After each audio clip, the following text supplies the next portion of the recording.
The chairman of the Independent National Electoral Commission, Professor Mahmoud Yakubu, has been explaining why some elections in the country have not been concluded. The INEC chairman, in an exclusive interview with Channels Television's political correspondent Sean Kimbale, says some pending elections in Rivers, Kogi, Anambra and Plateau State will be concluded soon. He also spoke about the efforts of the Commission to address grey areas in the Electoral Act ahead of the 2019 elections. We have Rivers, we have 4 constituencies in Imo, we have 3 constituencies in Kogi, we have a constituency in Plateau, and we have Anambra senatorial. No election will be left hanging for a necessarily long period of time. But as I said, in the case of one of the states, we engaged over 24,000 ad hoc staff. We successfully, to our satisfaction, conducted and concluded elections in 15 constituencies. We still have 22 constituencies to go. Now, if on the basis of the number of ad hoc staff we engaged earlier, we need only half of that number, that is at least over 12,000. The problem always is you mobilize for an election. Once you demobilize, it takes some time to remobilize.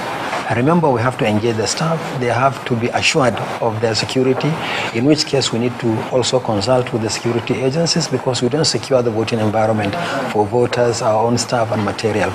We need to consult with the political parties. We need to consult with all stakeholders to receive those assurances before we then commit to concluding those elections. But I wish to assure you and assure Nigerians that no election will remain hanging forever. We'll conclude those elections. How soon? Very soon.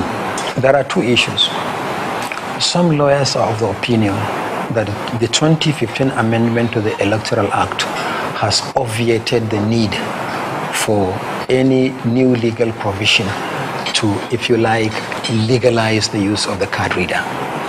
But others believe that no, there should be specific provision in the Electoral Act in the light of the Supreme Court judgment.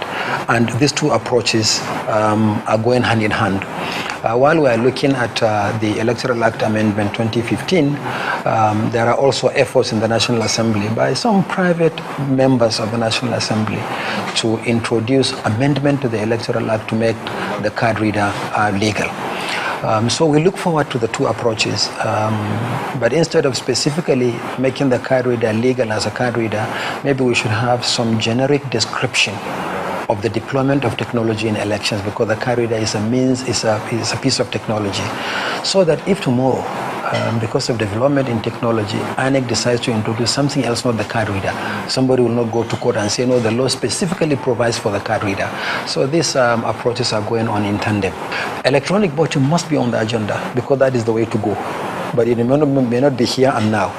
Look, management of election is not about here and now. It's about here, now, and forever.